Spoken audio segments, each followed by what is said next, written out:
Hello, Global Theater. My name is Jerry Fielka.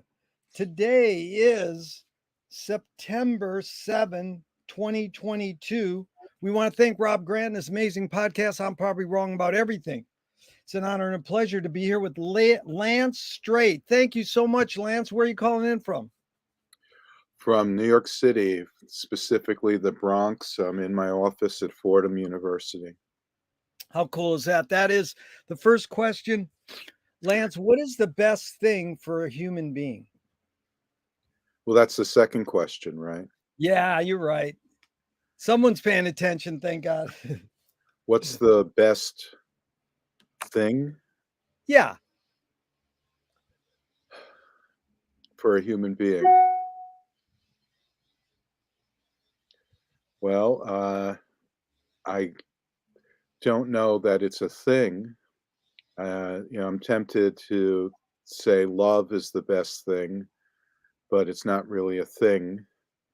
It's more of a state of mind and an event. Well, that's good. That's the answer I get the most. So all the power to you. I love that answer. What's your favorite form of information? How it comes into you? Well, words. And whether it's a written word or spoken word, both have their advantages and disadvantages. So I like the balance, to have a balance between the two. I like that.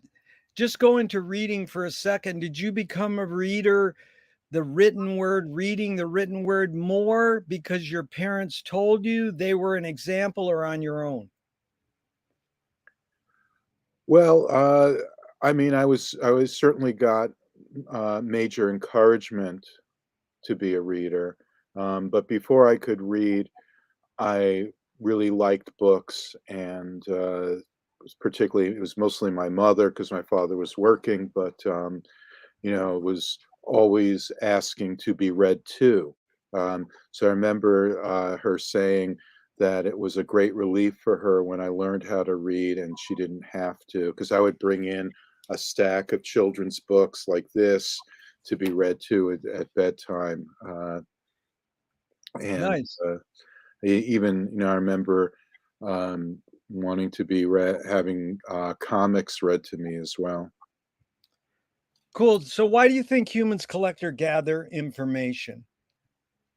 Well, to survive, for starters, and without information, we would be lost. Do you think this need or want to collect information is more innate or more invented? Well, I think it starts with the innate quality because it's not unique to human beings. That is, all forms of life are based on information. I mean, after all, we think of DNA, RNA as forms of information, and the idea of the single-celled organism with a membrane deciding, coming upon something in its environment, deciding whether it's something to take into itself as some kind of food or nourishment or fuel, something to expel, something to avoid, something to ignore. And that is a form of information processing. So it's already a part of our biology, but we have extended that and amplified that um, through language and through our technologies and forms of media beyond simply language. Really good. I really felt I understood what you said. Thank you. I appreciate you being articulate. Do thoughts create emotions? Well, I like the distinction that H.D. Duncan makes between emotions and feelings. Um, so for him, uh, feelings are internal to us. And if the question had been, do thoughts create feelings? I'd say that no, not exactly, because feelings occur, I mean, they're visceral, they're in the body. And what happens is that we assign a word to a whole group of feelings, like anger, because every time you are, say, quote unquote, angry, it's a different event, and there are differences in what's going on with you internally. But we group it all together under the word anger. And with that, we learn socially, culturally, what is the way to act out that anger. And we use that phrase, you're acting out. But how do we do that? That in our culture, I mean, in different kinds of circumstances, and different groups of people may learn to do it by acting violently, or by cursing, or by hitting something, or yelling, um, or doing it differently by just holding it in and making a sarcastic remark. But the point is that the emotion is the way that we, both the general term that we give to these different feelings, and the way that we've learned to act it out. And once we start doing that, our thoughts start to create our emotions. That's where you say, like, God damn it, it always happens, and you work yourself up through that.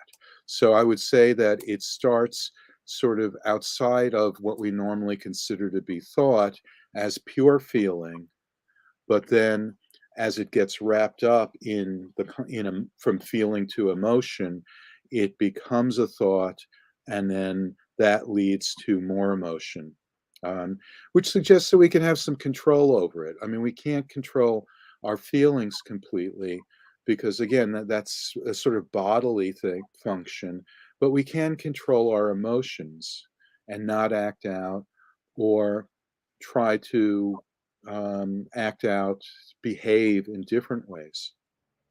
Yeah, I really appreciate, Lance, that you went into the wording of my questions, because doing this for 40 years, I always appreciate when people challenge the wording or change the wording, and really listen to the way the words come out, rather than just go, here's my answer. And so I appreciated the distinction that HD made too between emotions and feelings. But I'm going to pull this question out from that goes later, because it's sort of can apply. Fill in the blank. Anger can be a productive emotion when. Hmm. Well, I've never been very positive about anger. I'm not sure that it can ever be a productive emotion, Yeah. and it certainly is mostly counterproductive. Uh, I think that all right, but to take you up, anger can be a productive emotion when it leads you to rethink what you're doing and how you're looking at the world, and you're able to get over it relatively quickly and move on, and again, consider what is going on here that led to it. Amazing, because for 35 years I asked, can anger be a productive emotion? And then Uh, someone said, well, that's too easy. They go, yes or no. And right. then, and like George Clinton, Parliament Funkadelic, he said, all emotions can be productive and non-productive. But I like that you said that, because I agree with you in a lot of ways. And I sometimes I want to revert back to the other wording. And what is most pleasing to me is when somebody reverts back to the wording I originally had without knowing it. So back to information or thinking. Fill in the blank. I don't know what I think until I. I don't know what I think until I write it down. Yeah. Well, McLuhan says I don't know what I think until I say it. Joan Didion said I don't know what I think until I write it. Can Yeah. human? Yeah. I would go along with saying it too, but Yeah. I think that writing it down is really the way that for me, where I'm really working things out um, Yeah. in a very clear way. Agreed. Can humans think without language? Yes. See, there you got you came up with a yes or no question. But Well, and again, you can elaborate, or we can go to the next one. But I will elaborate with on that, because the idea that there is nothing beyond language, the mad prison house of language, comes to us from French post-structuralist and that kind of stuff, and really all the way back to Saussure, to some extent, and it really is a mistake, and that's where, I mean, kind of our shared interest in McLuhan is important. I mean, I would also throw in others like in general semantics, Korzybski, where there's and this does really be, it's less of a continental and more of a North American understanding that perception does not require language, right? That there is such a thing as pure perception, and of course this was such a big thing during the 60s, where some of this was, is the counterculture and Eastern meditation and all of that. But, there was a sense of trying to recapture the pre-linguistic state of pure perception. But it's just that understanding that, of course, you can think without words, and I would never say that animals, certainly, animals close to us on the evolutionary ladder, including vertebrates, but probably others as well. I mean, they have a form of thought. It's just not thought in words, but they are able to think in images. In some of my work, including a book that will be coming out um, uh, in about a month or so, um, called Concerning Communication, where I've included some pieces that I've written about, and including a piece about autism. And Temple Grandin, writes about this, and she says that I don't think in words, and she compares her thought process to being like a VCR, as it being like a video recording where she replays the recording in her head, and that is her thought process. So of course, we think in images. We can yeah, think, we can hear music in our head, and other sounds. That's thought too. yep, that's good. And Chomsky says a language is not just words; it's a culture, a tradition, a unification of community, a whole history that creates what a community is. Lance, what do you do when language breaks down? When language doesn't work, what do you do? I don't think that language breaks down. I think that, what you're saying is when communication, and that's always that was like, kind of introductory communication. Well, it doesn't really break down. It's understanding breaks down, agreement Yeah, breaks down, not communication. Because it's like, when you have the little kid, and mom is calling you to come in for dinner, and you ignore her, and she says, "Did you hear me? Are you listening?" And of course you are. You just don't want to comply. Um, so, I mean, part of the question is, what is it that really breaks down here? And uh, and it's I wouldn't say it's always, but it's often, it's not the language or the communication that's breaking down. Um, but we can find other ways, again, other modes of communication, right? That we and this is done, say, with like children who have experienced trauma, and they can't talk about it. You say, draw pictures. yeah, it's That good. we do that. People express themselves through art because they can't find the words. I It's know beautiful. McLuhan liked the Isadora Duncan quote um, about dancing. Like, if I could put it into words, I wouldn't have to dance. That's there are many ways to communicate. Yeah. Yeah, there's another saying I love. If you can't say it, sing it. If you can't sing it, dance it. But I like that you again really thought and listened to to the question and how I worded it, because one of my favorite answers of recent months was, "What do you do when language breaks down?" And the guy goes, "Group hug." But your observations, stupid question again, but it's just jumping off point. Your observations of humans in general. Are we more thinking beings or more feeling beings? Feeling. Yeah.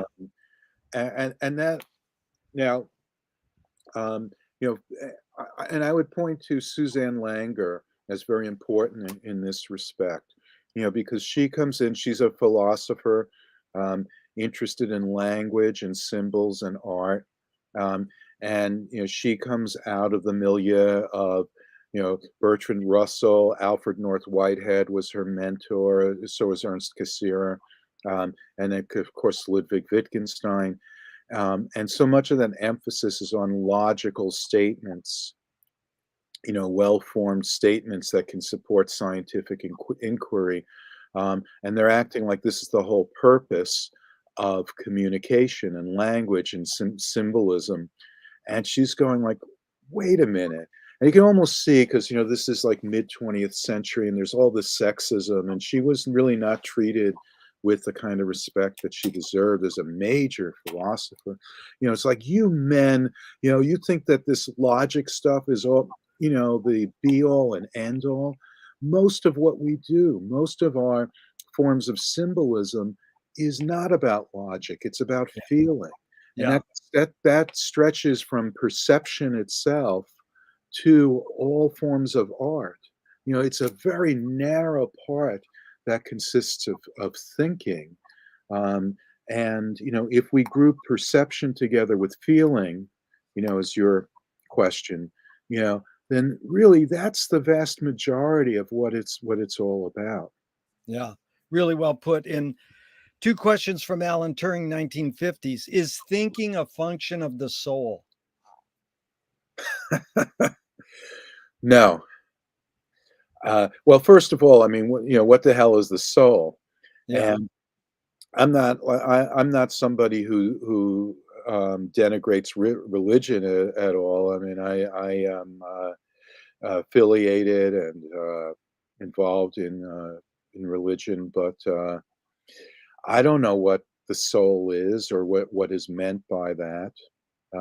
So I don't know. I don't see how that is something that we can answer.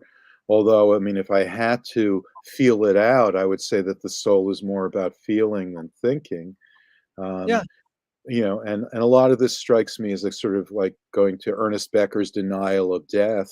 This idea that there's something immortal that exists after the body's gone. Maybe there is, but does it contain our consciousness? So that, I mean, that's the thing, like it's like I never understood the attraction of reincarnation. It's like, okay, so you die and you're reborn and you don't remember anything. So Yeah. so you died. That's Yeah. called dying. I mean, there's nothing redeeming about that as far as fear of death is concerned. That then you've ended.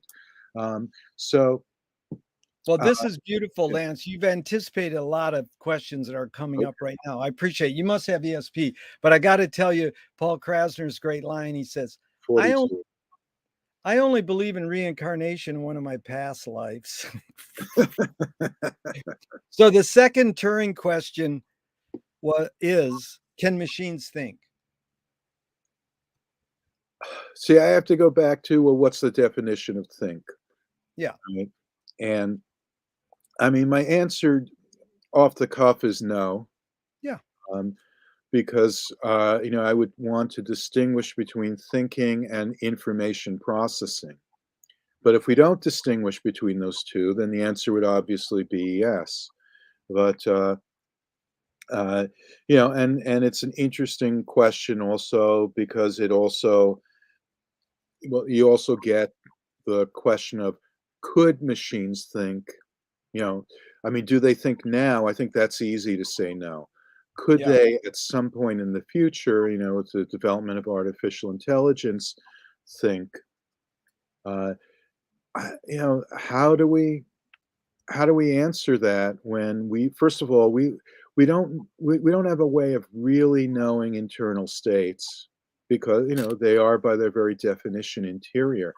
Do people think might be a better question. I like that. I've had this flipped a lot. 80% of people, because can machines think? They go, they're getting there. So onward. Do you more pursue happiness or more pursue meaning? Meaning. Does the brain more detect consciousness or create it? Is consciousness there bubbling away and we're detecting it, or are we creating it? Well, I would take a systems approach to this, and I really like how Terence Deacon kind of explains it in his book Incomplete Nature.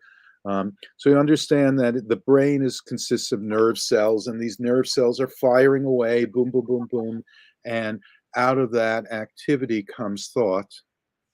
First of all, um, and the individual thoughts are kind of interacting with one another.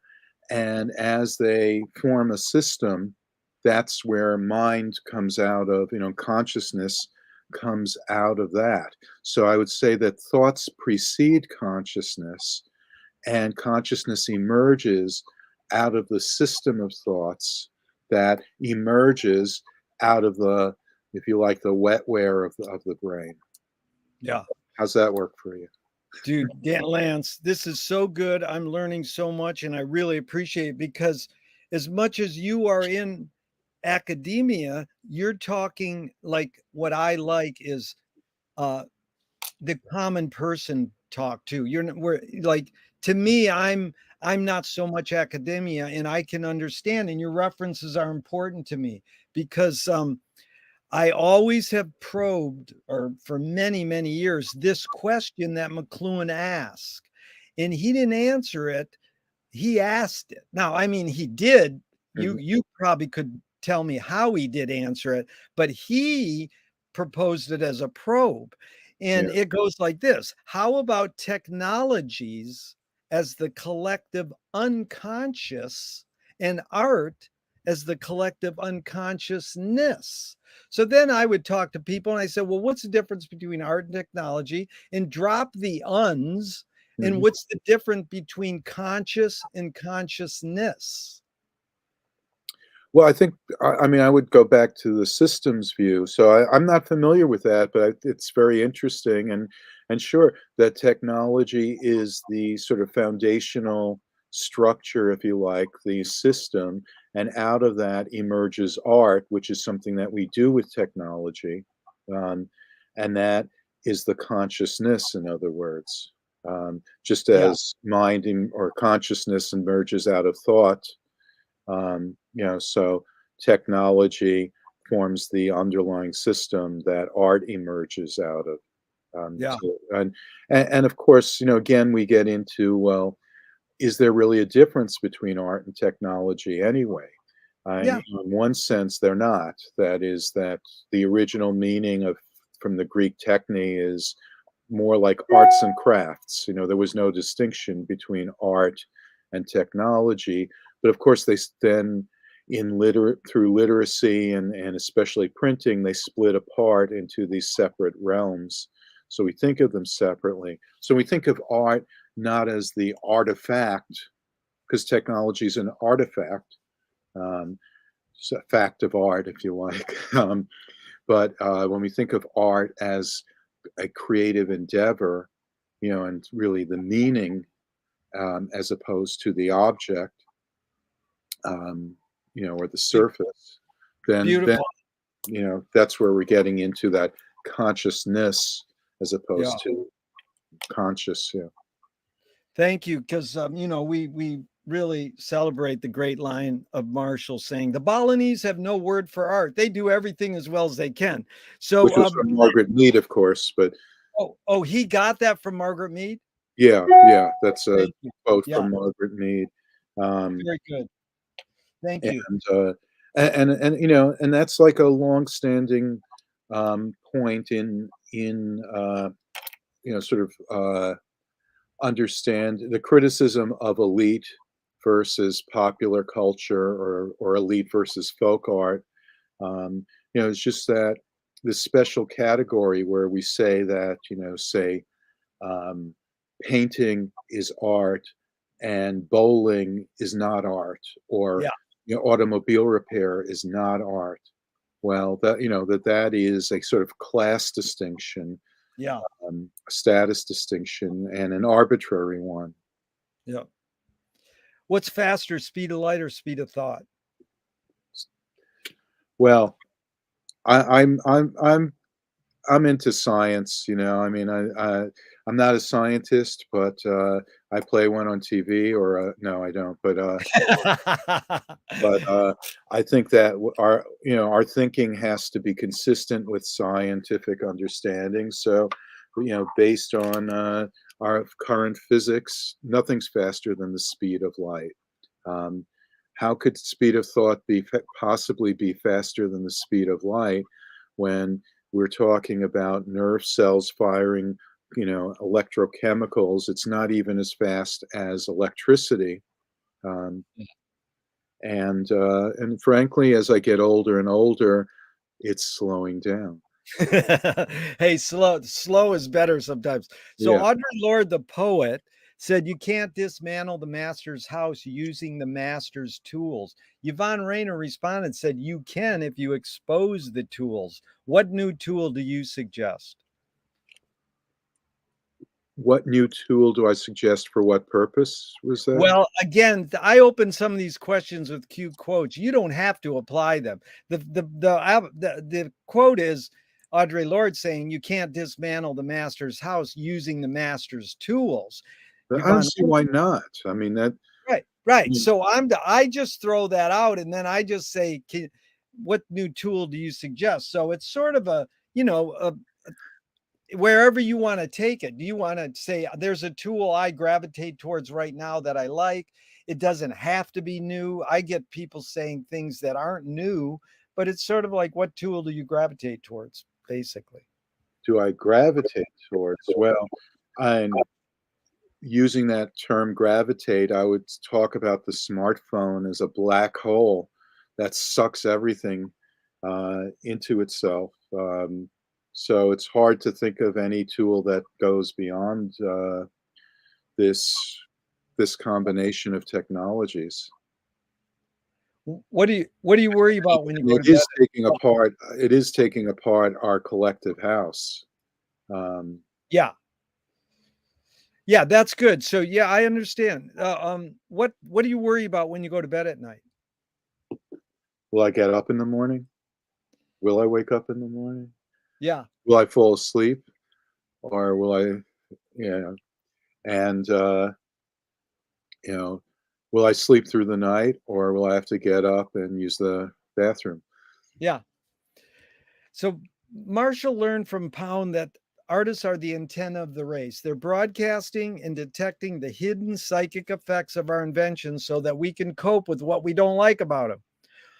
I think Marshall probed a lot of his time trying to understand, why do we ignore the hidden psychic effects of our inventions, even though the artists are broadcasting them to us? Well, I think it was a lovely idea that McLuhan had. Um, what often gets overlooked is that, first of all, what he's talking about was not all artists, and there were other points where he made that distinction. So, say the popular art, the kind of art that he looked at in his first book, The Mechanical Bride, and also in Culture is Art Business, that that is not liberating. Um, it's only like really special art. Like, so he's thinking about James Joyce, for example, or certain examples of modern art, as opening up, the Picasso. But if you're just looking at most forms of popular art, it's not going to do that. And most people can't relate to art. That, I mean, we put them in museums to keep it safe from the public eye, um, and most people, even when they go there, they don't appreciate it, it has that potential, but it just doesn't work for most people. Yeah. Um, I also think, this is where Kurt Vonnegut referred to writers as canaries in the coal mine, and people of any sort of artistic bent. That you have people who are really sensitive and then pick up on things that are going on. But it, Really well put. Yeah. Because and this is, it's not like an automatic thing. It's not like, okay, I'm looking yeah. at something by Salvador Dali, and suddenly I'm aware of things I'm not before. That it's in the interaction, not just in the artwork. Yeah. No, it's well put in. You should see my notes here. Someone just said canary in the coal mine a couple weeks ago. So I like that you brought that up. And just a quick aside, did you see the new Kurt Vonnegut documentary, 40 Years in the Making? It's really well worth pursuing. It's the main guy who made all the docs on Woody Allen, the Marx Brothers. He's the comedy, and he filmed Kurt for 40 years, and he sat on it and was like, what can I do with this? And he finally put it out. So I'm glad you brought up Kurt Vonnegut to Canary in a Coal Mine. Do artists have moral obligation? Sure, Yeah. because artists are human beings, and human beings have moral obligations. Yeah. Are you more afraid of new ideas or more afraid of old ideas?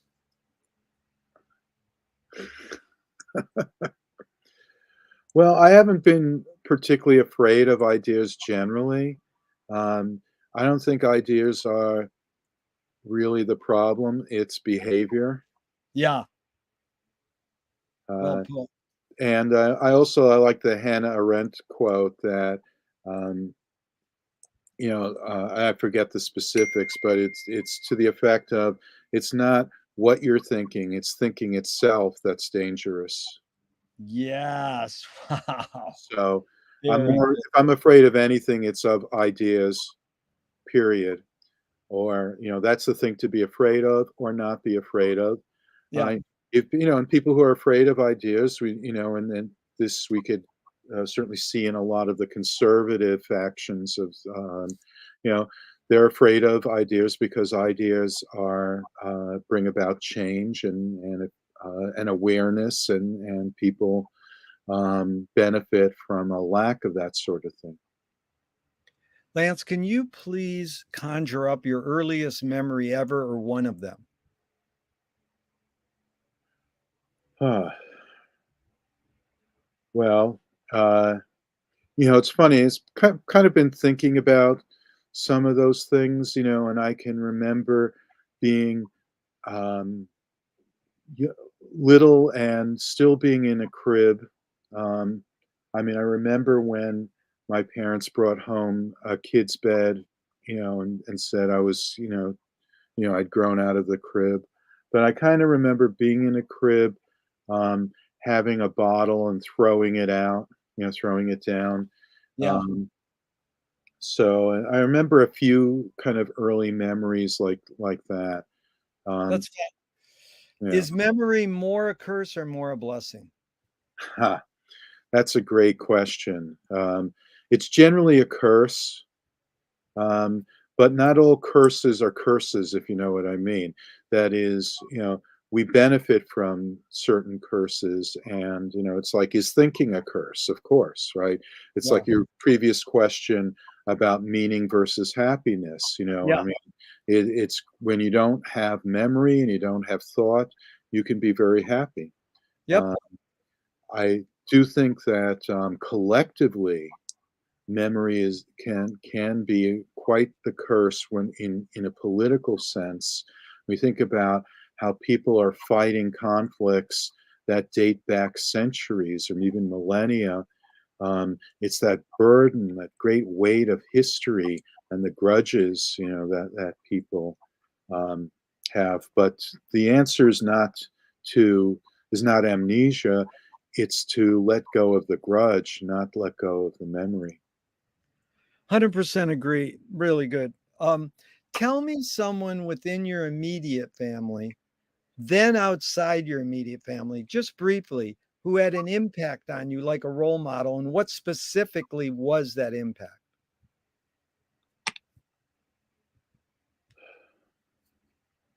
Well, I mean, I guess what comes to mind, you saying as a role model, I think of my mother.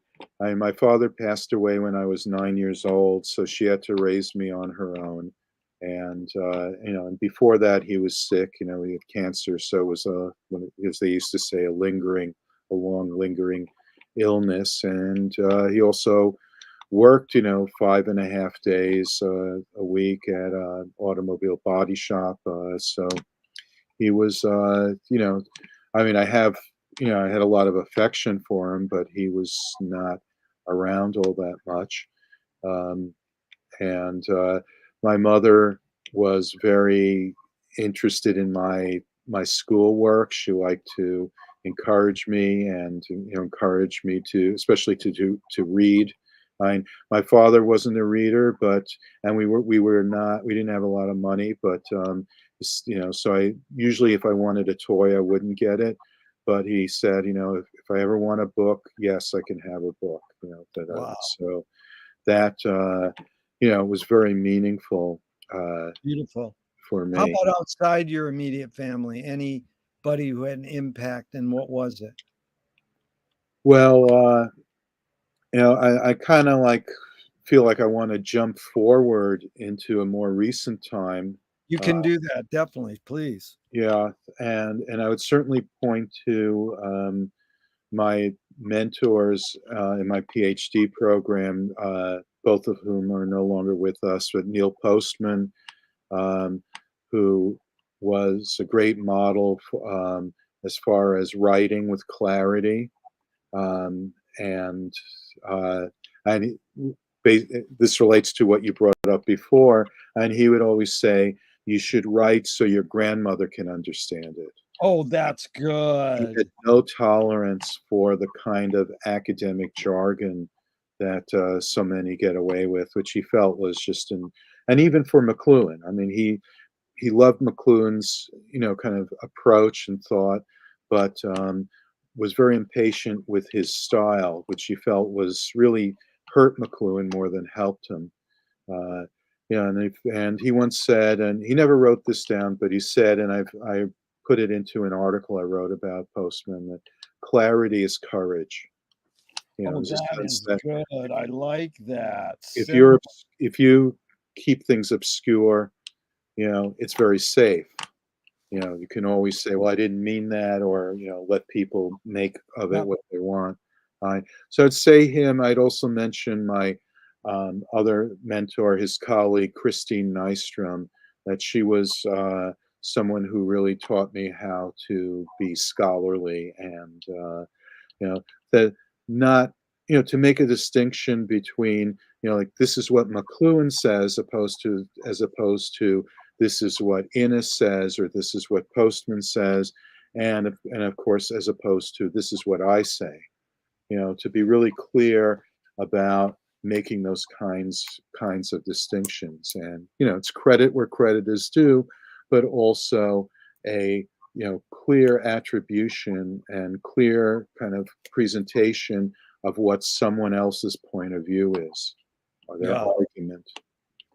Really good. And so, just a quick aside, Ezra Klein just wrote a big article in the New York Times August Mhm. 7th about Yeah. McLuhan and Neil. Yes. Post just overall, did you give it a B, a C, or an A? I mean, just basically really quick. Well, yeah, it was okay. I mean, we're always so happy when people are bringing the stuff up, that they're actually Yeah, talking about media ecology. good. So, A for effort, I guess B plus for execution, because he's not, he's a kind of political guy and, Yeah, hasn't looked into it that deeply. So you tend to get, you don't get the same kind of breadth of learning and context and history that you yeah, would with a McLuhan or a Postman or anyone like that. So yeah. I agree. And the cool thing was the comments to the online from the readers was amazing. They were dropping Umberto Eco and going all over the place. So we use the comments more as our discussion group probes than even the article, because it was like, okay, we heard all that. So your parents raised you Jewish. Do you pray? Yes. If God exists, what would you like God to say to you after you die? I'm sorry. That is a great, I've never had that answer. And can you forget to die? You mean like you don't die because you forgot to do it? Well, it's a funny question. It's from an old folk song. Many people have, Zizek has talked about this. I just like the question. I Yeah, often get that. Often people go, "What do you mean?" And my questions are, well, you put them into the context you yeah, want. So it is the kind of question where you can go different routes. yeah. Well, what it makes me think of is, I've heard this in reference to both animals and people, that there comes a point where your body wants to die. That is, you know, that it's trying to die, and it's obviously an inner conflict because everything for your whole history has been to keep you alive, and yet your body has become so dysfunctional and the pain so overwhelming that it's actually just trying to let go. So Yeah. I guess I would say yes, in that sense, that you Yeah. can forget and you're trying to remember how to do it, Yeah. and eventually you do. So I don't think it's a permanent loss of memory, but it can be, and you can certainly forget to die when you're young and you're feeling immortal. Uh, Yeah. In and Hollis Frampton, the great experimental filmmaker, said, narrative is born among the animal necessities of the spirit because we are waiting to die. So it is like no one know. Anyways, we could go on and on about that, but let's carry on. Do evil people exist, or does evil use people as a vehicle? well, I don't think there's such a thing as evil that exists, as a separate entity. Yeah. And that's sort of like, is there a devil or Satan? And actually, Jewish religion tends not to uh, um, have that as part of its theology. Not that that's the overriding point. So, uh, between the two, I mean, I would say that there are evil people, but was that your question again? Evil Yeah, it's people? basically, do evil people exist, or does evil use people as a vehicle? Yeah. So I would say definitely not using people as a vehicle. Evil is what people do Yeah, more than what they are. Um, but it's at a good. certain point, your deeds add up to a point where you can effectively say someone is evil.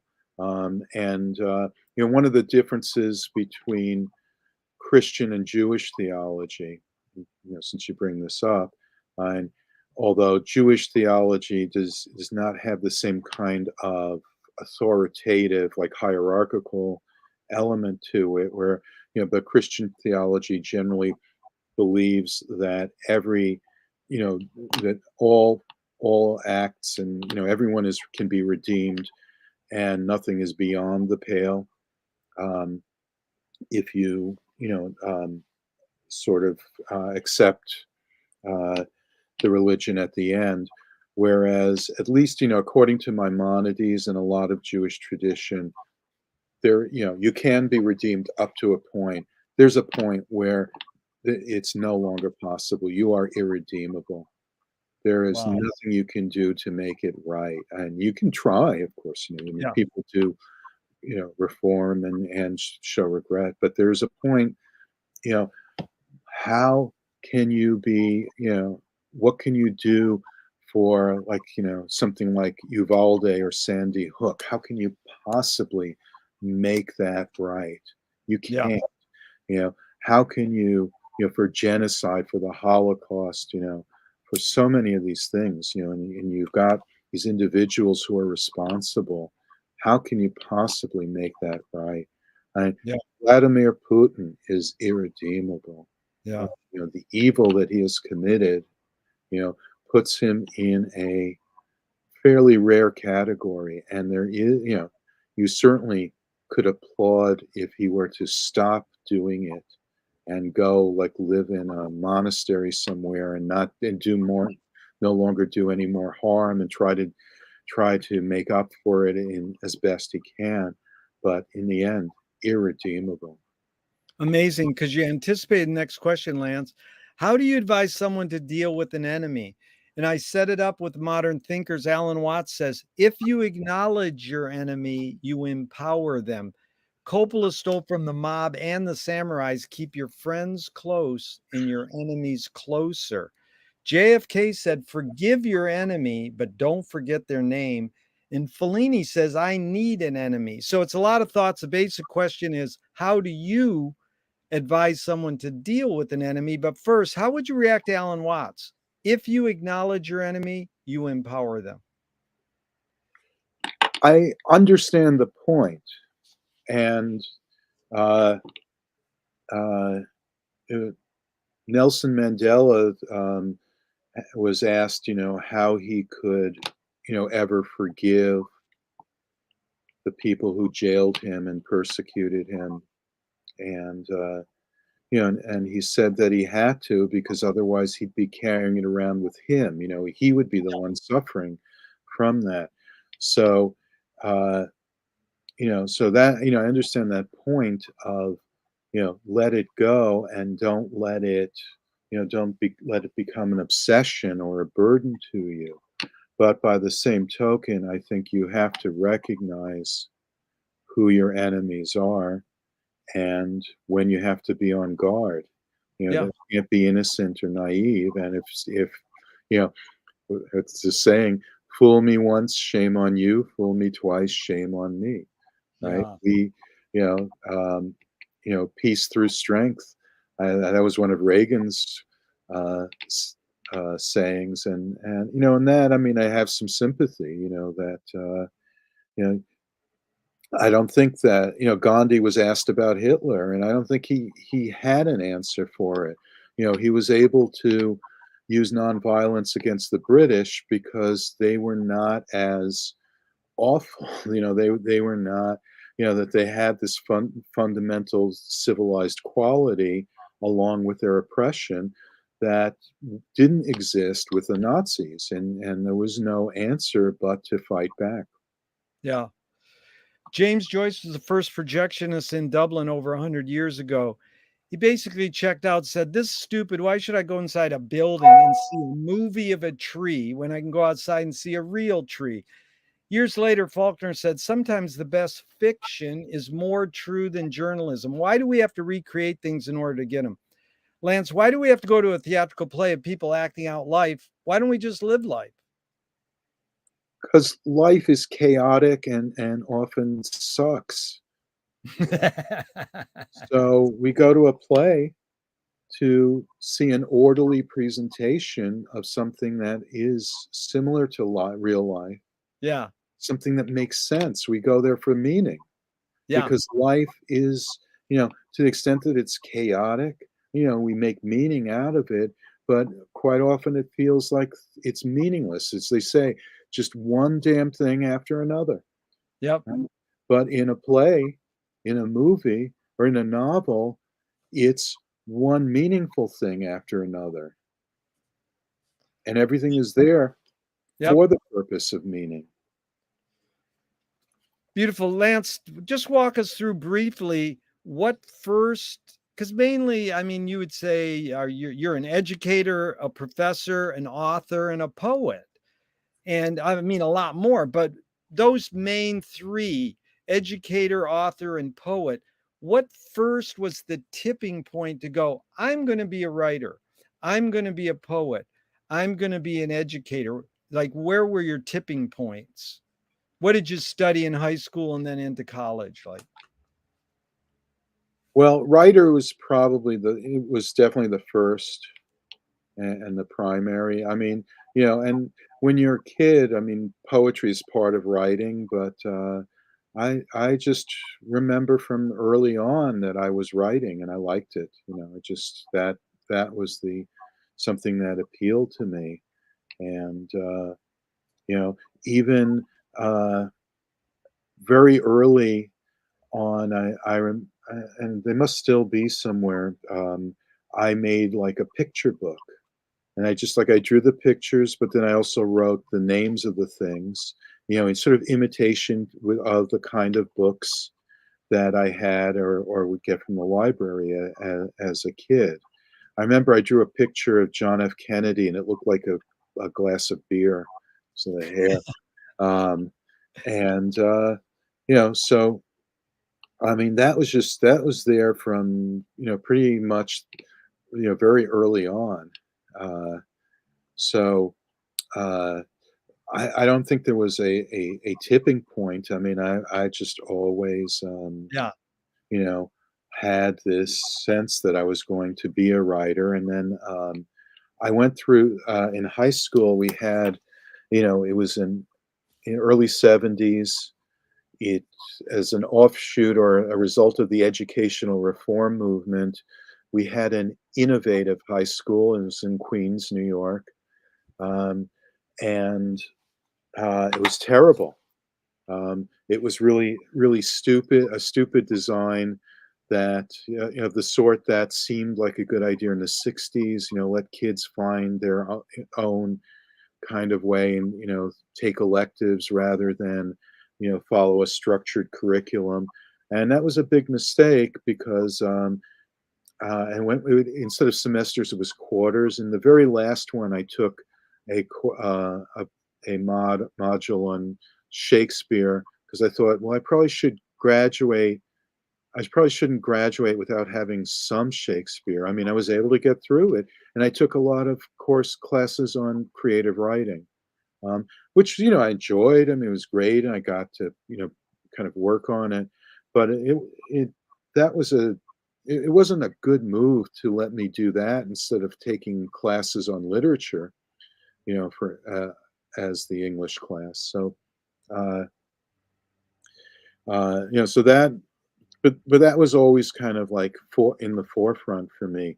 And teaching came much later, to the point where even uh, I had some forays as a senior undergraduate, as a teaching assistant, and as an MA student, and then I got kind of, I had no idea what I wanted to do. So um, some older graduate students said I should go to NYU and study with Neil Postman because I was into McLuhan and Innes and all those folks. So I did, but I didn't even think then about, really being a teacher. So that kind of came later. Um, and it was sort of coming out of being studying for my PhD as a natural outgrowth of that. The poetry thing, I had some as, in school. Um, and then, like so many kids, teenagers, thought, well, I'm going to be a rock star, and, let's write songs. And, I wrote lyrics and all that, and ultimately abandoned that. Um, and then I just got back into poetry after I was promoted to full professor. And I was like, well, uh, not, that kind of it was kind of like a moment where I thought about something different to do, but that came out of social media. And my friend and colleague Paul Levinson suggested, this was around 2007, I think. He suggested that I sign on, get into social media first. To start a blog on Blogger, which I did, and then to go on MySpace. This was before Facebook became the yeah, thing. MySpace was incredible in those days. It was so wide open for creativity, And as I started on, and I was just like kind of hanging out there, and I wound up meeting and a bunch of people. There was a whole community of poetry, of people writing poetry. Some very, very good, and and some not so much. But it was a big community, and people had like poetry blogs on MySpace, and I thought I could do that. This is something that I would enjoy doing. So I started doing that on MySpace, and a lot came out of that. That had a lot of legs. Um, but I wound up writing a tremendous amount of poetry from that I'm still uh, working on. So I've had two books, and the vast majority was from that time, of poetry. I have a third one coming out later this year, and still have enough for another one or two more books from that That's period. that was great, Lance, because let's jump into poetry for a second here. A screenwriting teacher told me great art, great poem, great music is when you can clearly see the intention of the maker. Kubrick says the opposite. Great art is when you can clearly not see the intention of the maker. What role does intention play in your creative process when you're writing a poem? Well, first of all, I mean, I am immediately partial to Kubrick. Uh, I'm absolutely. I mean, I teach a class on science fiction, film, and TV, and one of my favorite parts is when we do 2001, and I like to go through the movie and show a lot of the artistry that Kubrick uses, and also to explain how he leaves things completely open, and I contrast Kubrick with like Spielberg and Lucas, Yeah, where they're completely manipulative and tell you how to feel and what you should think, where Kubrick tells you nothing. yeah, And that is, it's frustrating for people, but that is art, that when it leaves it open for you and you have to do the work, yeah. that is like true art, if you I like. like that. And And so I think I think intention depends, that I mean, if your intention is to if you're talking about a specific meaning that you're going for, I don't think that's important. I think it's form. I think it's play with the yeah, form rather than with the content. beautiful. So Duchamp said there's no art without an audience. How much do you think of your reader when you're writing your poem? Well, that's the interesting thing is that it really made a big difference to, again, going back to that era with MySpace, to, where there was an audience, and people were sort of, would leave comments on each other's on poems on their blogs, and um, but I feel like that was sort of unconscious um, to a large extent. It's that I usually didn't write.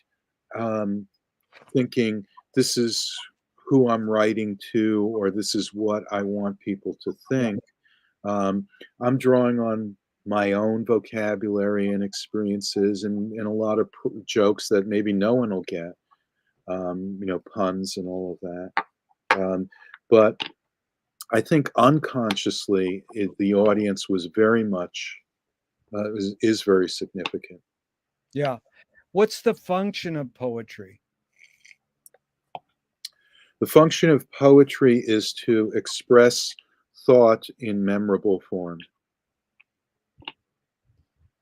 So Louis Bersani or Leo Bersani just passed away. He wrote a study of Mallarmé, and he says this line that I'm curious your thoughts or reactions to.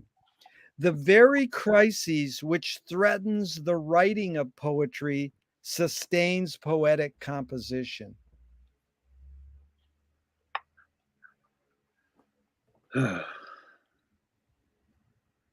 Well, I think, I mean, I'm just kind of guessing then, the that there's a kind of agony to that where it feels like it's almost impossible to do this well, and yet you have to do it anyway, and it's that push pull. that Yeah. leads you to coming up with something. Yeah, that's good. I appreciate that. And the whole line about extensions, what we invent extends some humanness. McLuhan called it human sensorium. Knife and fork extends our teeth, Hmm. blah, blah, blah. The whole thing. But what do you think the writing utensil, whether it's a pencil, pen, or a keyboard, extends for you in regards to poetry? What humanness is being extended? Hmm. Well, I mean, it's interesting that you bring that up because um, for most of my writing in general, and I've written at a keyboard going back to working on a manual typewriter as an undergraduate and early in my as an MA student. Um, but when I started to do the poetry, when I started to get into it, I did it. Uh, Everything I wrote would be in pen on paper, and it just feels like that is the way to do it. And of course, it's tactile, so it is fingers. Yeah, it's good. And so, two of my film heroes have this similar mantra. George Manupelli says, "Ignore yourself." Jonas Mika says, "There is no self-expression." And Cecil Taylor, the great jazz pianist, says, "I'm just a vehicle, and this stuff just comes through me." So again, it's a stupid question, but just a jumping off point. Is art making, meaning poetry, writing, whatever, your observations, is art making more self-expression or more a vehicle for whatever technologies, culture, and environments are dominant? Well, first of all, we get into what's the self then, Yeah, and you know the uh, so is it self-expression? I think we think of that in terms of the conscious self as opposed to the unconscious, uh, yeah. and that a lot of poetry, a lot of art is trying to open up your unconscious and let it stream through into the conscious and sort of uh, manifest form that it takes. Uh, so I think that I mean that is the way I would see it. Makes me think of Ian McGilchrist and the Yeah. Master and the Emissary. This sort of like ego, the conscious self thinks that it's the boss, um, when in fact it's really the medium. It's a little tool that the big unconscious mind created to interface with the world. And wherever we think that we're doing something on purpose, we're really just rationalizing what we've come to unconsciously. So I think it is, in that sense, it's sort of the vehicle, but not so much for something outside of ourselves, although it can feel that way. And who knows? I mean, spiritually, maybe, um, but in particular, it's certainly coming through from the unconscious into the conscious. That brings us to Freud, and it's sort of like dreams as a similar kind of phenomenon, as well. Brilliant, Lance. You anticipated it. Can art making be egoless? Absolutely. Wow. I love your certainty. Was Freud right? About what? Yeah. See, you're answering a question with a question. You win, Lance. That's what this series is all about, inventing new questions. No, that was an aside. But really, the next question is T.S. Eliot saying, poetry's outing your inner dialogue. What language is your inner dialogue in?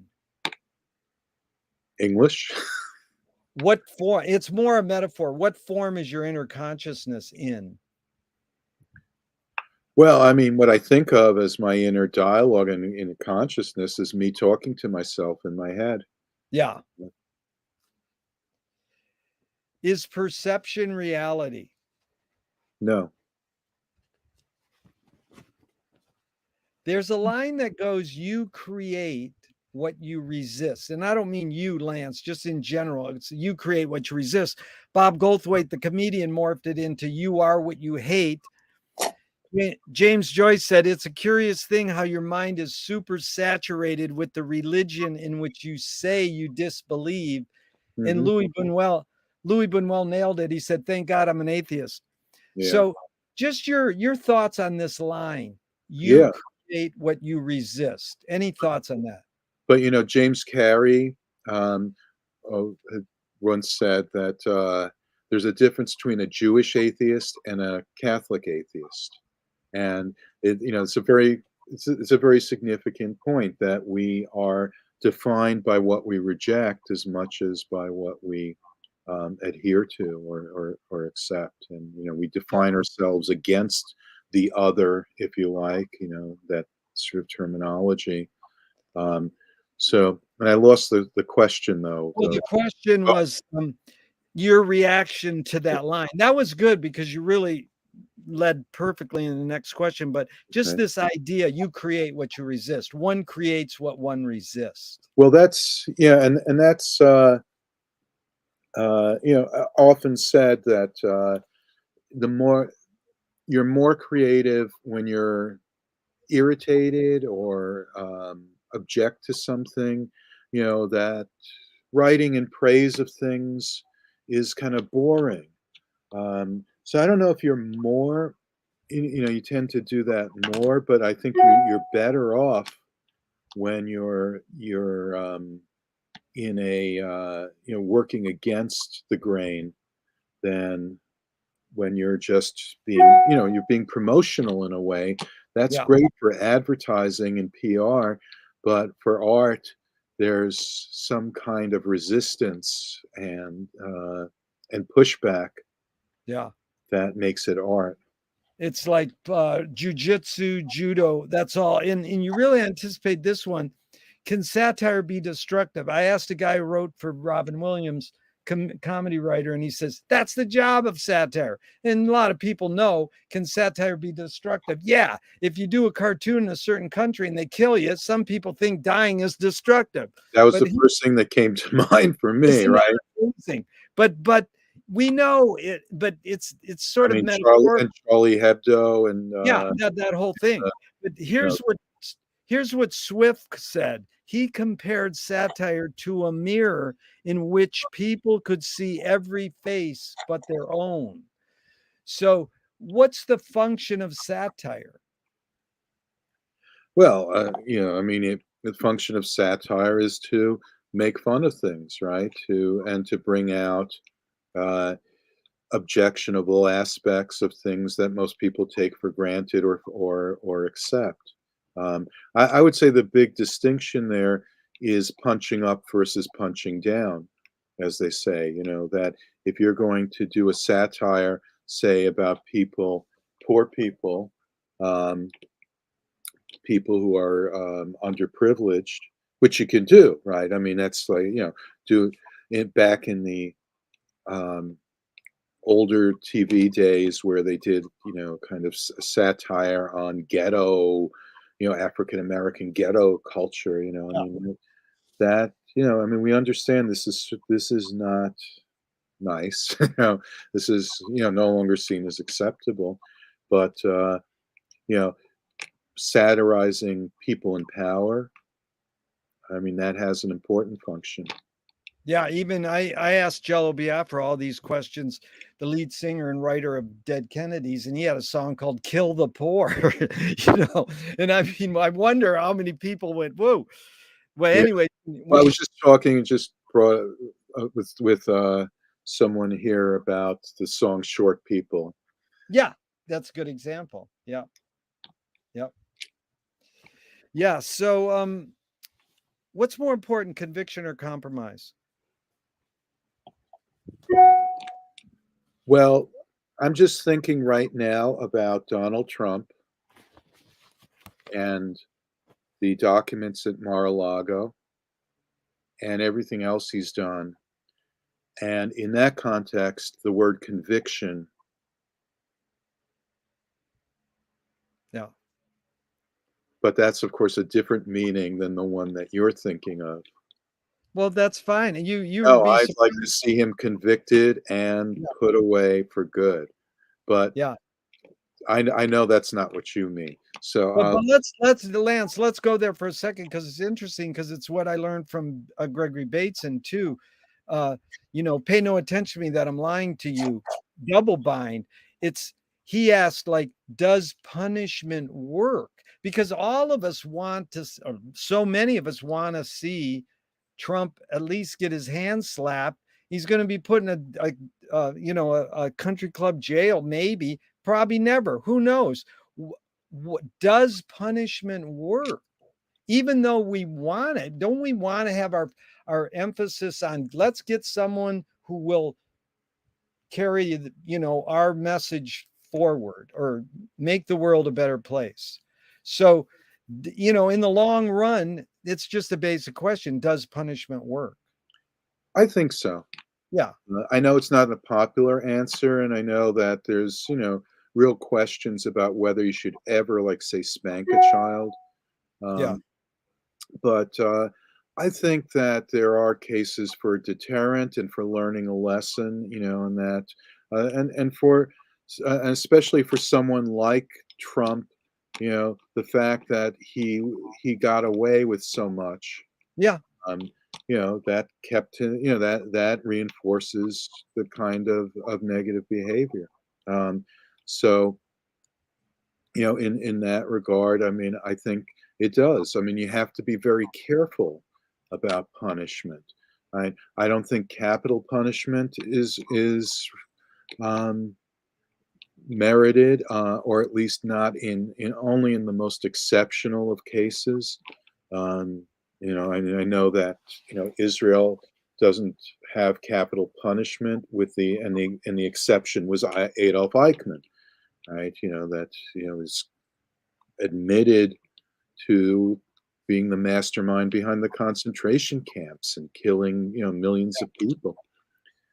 So yes, I mean in that case, sure, yeah, but okay. And let's go into just a quick divert on politics for a second because I'm curious if Steve Bannon drops McLuhan's name. Have you seen this over the years? He first used it on Sarah Palin, and then a couple years ago he said Trump is the most McLuhan-esque president, and it's like all the presidents are McLuhan-esque in a way. But I was just curious because there's two docs on Bannon. Do you have any thoughts on Bannon and McLuhan, him dropping McLuhan's name? well, I don't recall that that was the case. I don't know. Maybe I saw that, or I can't remember. But I can't. Nothing comes to mind as Yeah. far as him dropping McLuhan's name.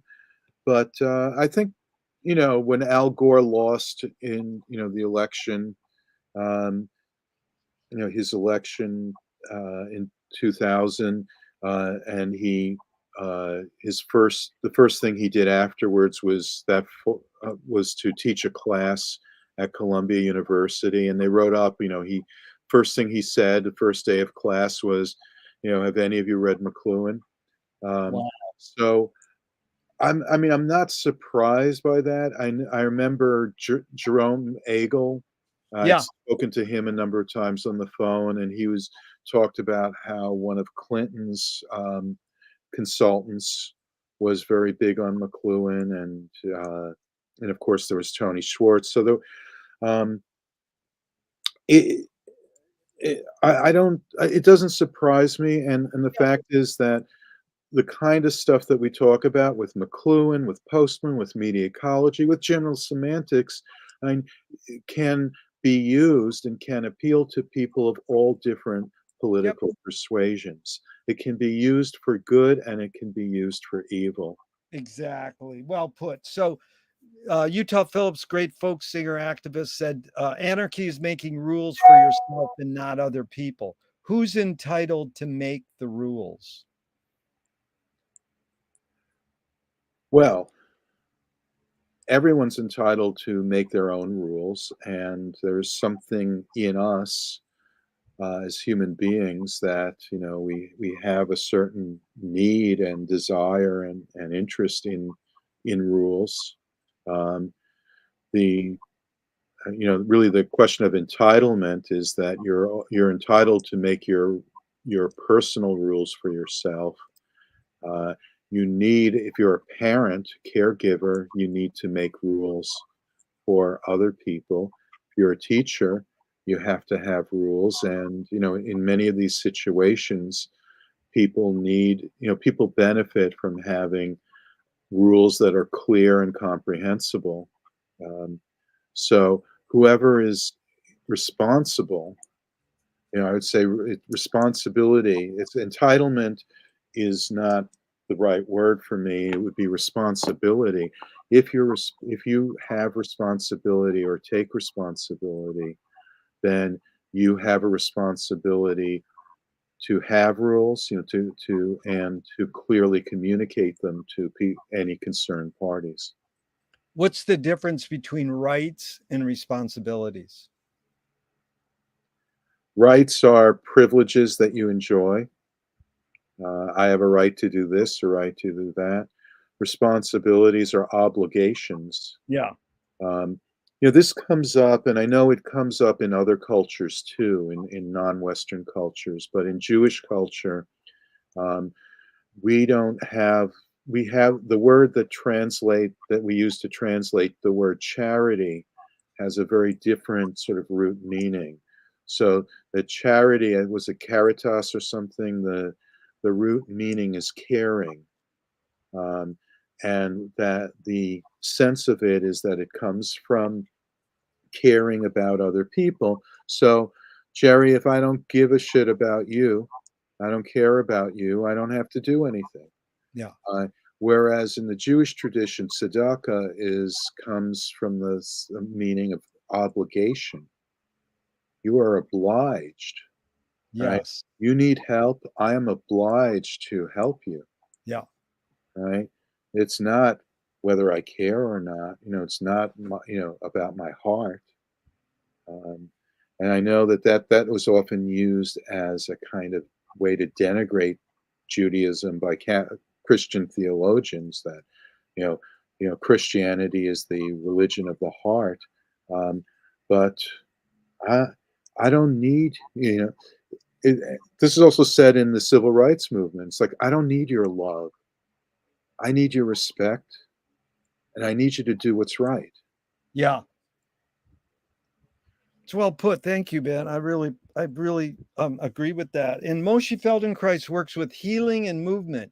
He says it's literally possible to identify a weakness, incorporate it to become a strength, rather than we're normally taught to overcome a weakness. Tell me a weakness you turned into. Ooh, you said a weakness I turned into a strength.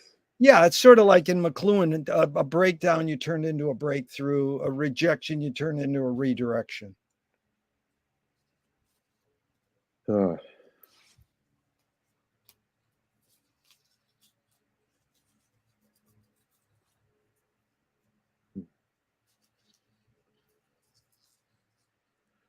well, I would say that I am not an extrovert generally, and I feel like my daughter has autism, and from that I've kind of realized that well, that technically doesn't apply to me, but that we understand that there's a spectrum of things, and that I am not on the that I am somewhere along that spectrum, in the sense of not being as social as other people. And it kind of like, that experience also made me realize how what is the strength out of that is the ability to focus and to sort of concentrate and shut others out, and be able to just be by myself, and also not worry about what other people think. It's like, fuck them, I don't care. um, and actually, from that experience, I realized that what and that kind of allows for a certain strength in being productive, and kind of intellectual, but push that up a bit further, and that's where we get into more of the really autistic traits. So I see of it more see it more as what might be a strength becomes a weakness. So, but Yeah. I think it's a give and take. It's like Yep. what you gain for one trait, you lose on the other end. But I'm pleased to have the traits that I do have, although it would be nice to be, I look at people who are sort of outgoing social butterflies, and I say, gee, I wish I could do that. Yeah, but I think what you did was really present me with an honest, comprehensive look at that question. I appreciate that, Lance. And so tell me one major element. You've been at this for many years, media ecologist, poet, professor, educator, book writer. Tell me one major element of your creativeness in all those endeavors that stayed the same and one major element that's changed. Well, I think we go back to language here and words and just, the kind of the interest and pleasure that comes from words and wordplay. Uh, it's certainly one of the appeals of McLuhan and others is both the use of puns and wordplay as an intellectual tool, which is also a tool of poetry. And I think of, I was very much inspired by McLuhan and kind of Joyce through McLuhan rather than Joyce directly in a Yeah. lot of the poetry that I've written, uh, with the wordplay. And it's also the etymology, just like if we want to understand a concept, let's look at the word that we're using and its root meanings and try to get at the underlying concept. So I'd say that has been, a straight line through everything that I've done. Um, for what changed, um, I think one of the biggest changes, that along with not being outgoing or not being extroverted is that, for a long time, was more comfortable with writing and not with speaking. Um, and obviously I can speak, I can talk, I can have conversations, but not being someone who is uh, chatty and actually made me a good listener, uh, which, I remember someone telling me that, I think, when I was a teenager, you're a really good listener. Most people aren't. And, I never thought about that. But I think that as far as writing is concerned, that tended to make me think less about the sound of what I was writing. Um, And one thing that came through, especially through the influence of Neil Postman, um, was to really think about how the words sound. Um, that he would say, just as far as writing, that if you read the sentences out loud, and if they don't sound good, then you need to change them. And you think of so much, and you mentioned some of these folks, so much of the critical cultural kind of stuff that you read, and the writing is atrocious. um I know, again, Postman used to like to quote from Shakespeare, words that no Christian ear could bear to hear. I mean, it's just like, but I mean, the language they use is horrendous. Yeah. um, so even when I'm writing something, and I won't say I succeed, but even when I'm writing something completely dry and all of that, still, there at least as a goal is to have something of the poetic in it. Now, even long before I got into the poetry itself, is to just have that kind of quality, that it has to sound good. But that was a big change. Yeah, you that was good. for me. Lance, you really summarized that well. And I have to read this. This is like my mantra also from Marshall, Joyce uses the pun as a way of seeing the paradoxical exuberance of being through language. Mhm. It's just so well put.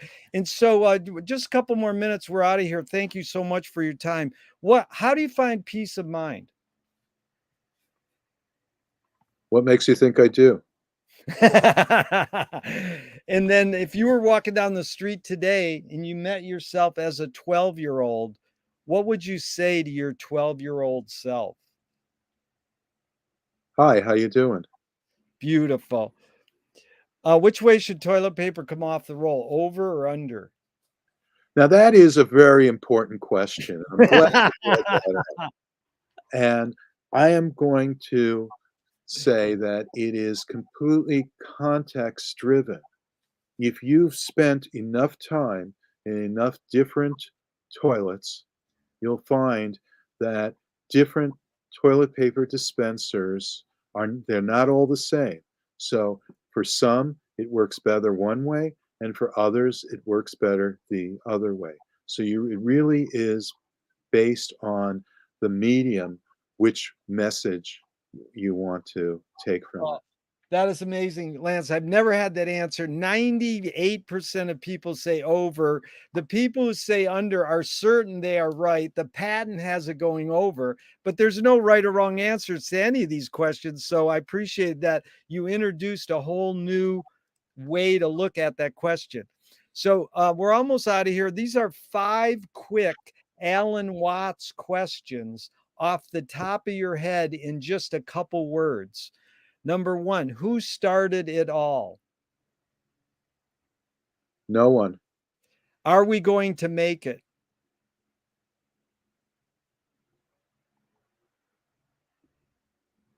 We will till we won't. Where do we put it? Wherever we can. Who's cleaning it up? You are. Is it Not me. serious? Not Oh, me. not me. I am. I'm willing to clean up. Last Alan Watts question is it serious?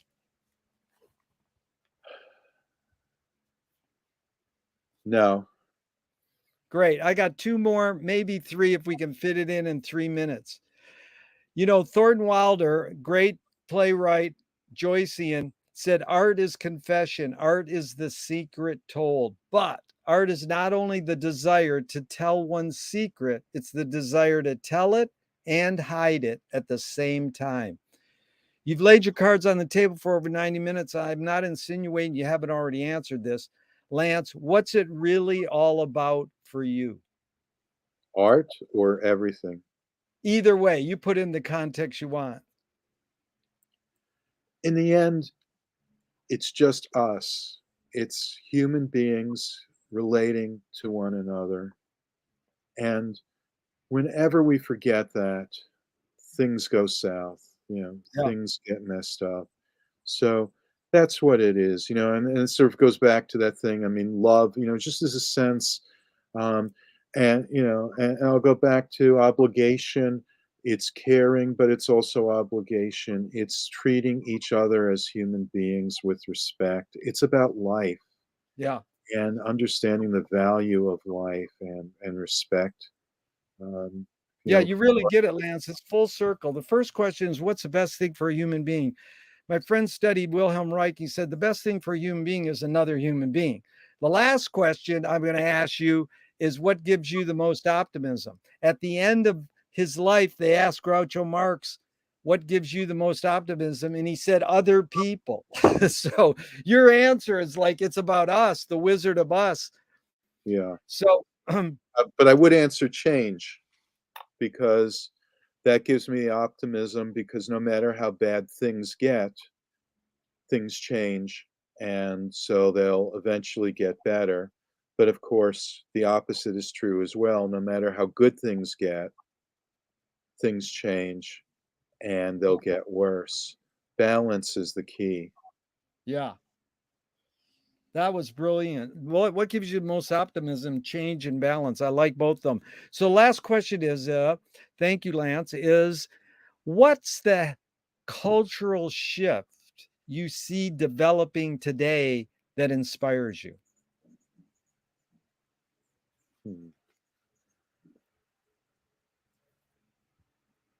Well, I think the really inspiring thing, and it's like, and you reach a certain age and you really, have this view of history. I think back on my childhood and how African Americans were generally segregated from white people, and there were neighborhoods where Jewish people could not live. And this is like in Queens where I grew up. Um, we have made so much progress, and if you look at the extension of rights, I, it's hardly, yeah, I was hardly even cognizant of it as a child about how limited women's rights were in the 60s and 70s. And say nothing of people's sexuality and I think we've made tremendous progress. So, as much as there are concerns and there's much as there is injustice, and so much to overcome, we have come so far over the past half century. We really have to acknowledge that. We have to remind ourselves of it, and we have to celebrate that. When we forget that, then it's all doom and gloom. We have to say we have made miracles.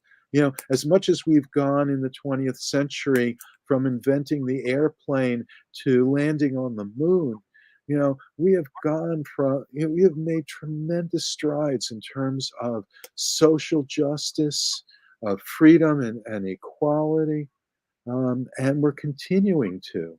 That gives me great optimism, and knowing that the young people today are so much better than I am and so much better than we are, that they are so much more progressive, so much more kind of, they don't even have this sort of vestige of stigma about sexuality that, all the things that we had to overcome. We were racists. Even when we were like liberals going, we shall overcome, we were still racist because we saw that everywhere. We had to overcome it. We raised our kids. I'm not saying everyone everywhere, but so many of us, we raised our kids to be better than us. That Yeah. gives me great optimism. It's really well put, Lance. And I'll end with this McLuhan quote. He said, "Communication of the new is a miracle, but not impossible." Really communicate a lot of newness to me. I appreciate it. Appreciate all your dedication of MEA, Media Ecology Association, your books, your poetry. Thank you so much for your time and energy, Lance. Sure This thing. is truly fun and enlightening. Even though I'm going to hit the end broadcast button, I hope it never ends and we can keep talking forever and ever. Okay. Thanks a lot, Jerry.